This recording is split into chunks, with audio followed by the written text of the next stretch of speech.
Saudara, sistem informasi rekapitulasi atau Sirekap KPU tengah jadi sorotan. Ditemukan penghitungan suara di TPS yang jumlahnya berbeda dengan yang diunggah di aplikasi Sirekap.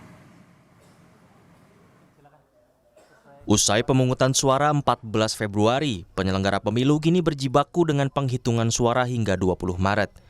Publik bisa memantau penghitungan suara melalui aplikasi Sistem Informasi Rekapitulasi atau Sirekap milik KPU. Namun keraguan di publik muncul, ada dugaan kecurangan dalam penghitungan suara yang dianggap menguntungkan paslon tertentu. KPU telah meminta maaf kepada publik atas ketidaksesuaian antara data formulir hasil di TPS dengan hasil yang tertulis di Sirekap. Kekeliruan penginputan di lapangan diakui KPU karena akun digunakan oleh 1,6 juta KPPS seluruh Indonesia. Masih juga banyak kekeliruan secara teknis penginputan di lapangan karena Sirekap ini digunakan di 1,6 juta akun KPPS kita seluruh Indonesia tentu, namun terlihat di sistem sendiri karena secara terbuka, akuntabel bisa dilihat tidak hanya berupa pie chart, diagram lingkaran, tapi juga dapat dilihat kesesuaiannya dengan image C1 planonya, maka kami merasa ini tentu harus terus-menerus diperbaiki langkah-langkah mitigasinya dan harus terus-menerus dipertanggungjawabkan untuk dilanjutkan.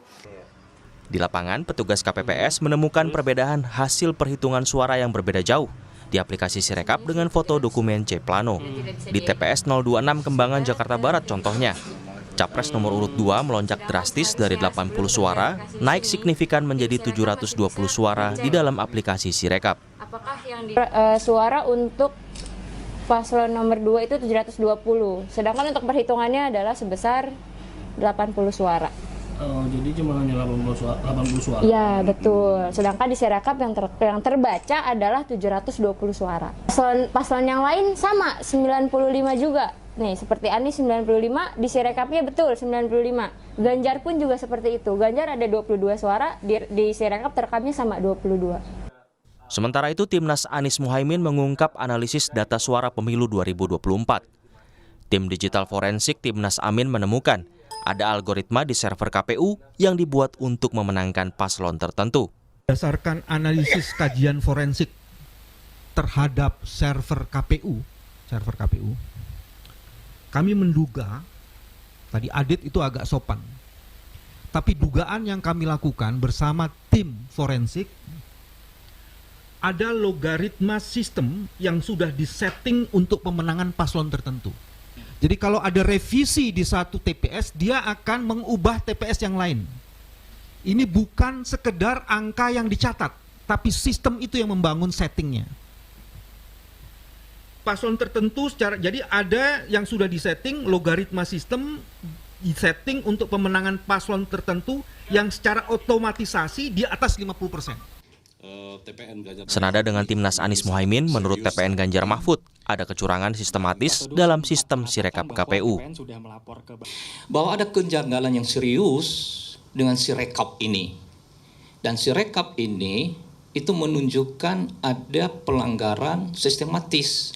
Nah, terbukti pada hari pemungutan suara, Sirekap ini melakukan 3 hal. Yang pertama adalah ada bahkan yang belum diinput dari hasil TPS yang sehasil itu bahkan sudah nampak di Sirekap. Artinya mesinnya sudah berjalan sedemikian rupa, sudah terencana. Angka berapa, untuk siapa, dengan cara apa. Bermasalahnya sistem Sirekap KPU dinilai Perludem sebagai bukti sistem teknologi KPU tak siap. Tak hanya itu, sistem Sirekap yang error dinilai bisa memengaruhi keyakinan publik terhadap hasil pemilu. Tentu ini akan berdampak gitu ya, dan juga memberikan pertanyaan, apakah memang kesalahan-kesalahan yang terjadi dan berkaitan dengan Sirekap itu ada keterkaitan dengan kecurangan pemilu begitu. Jadi kan publik bertanya, merasa khawatir gitu ya.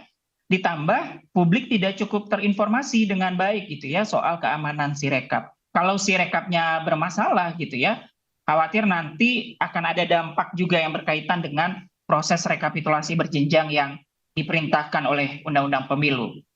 Nah, dampak buruk lainnya adalah publik tidak mempercayai hasil pemilu gitu ya, karena kesalahan-kesalahan dan ketidaksiapan KPU dalam menggunakan Sirekap.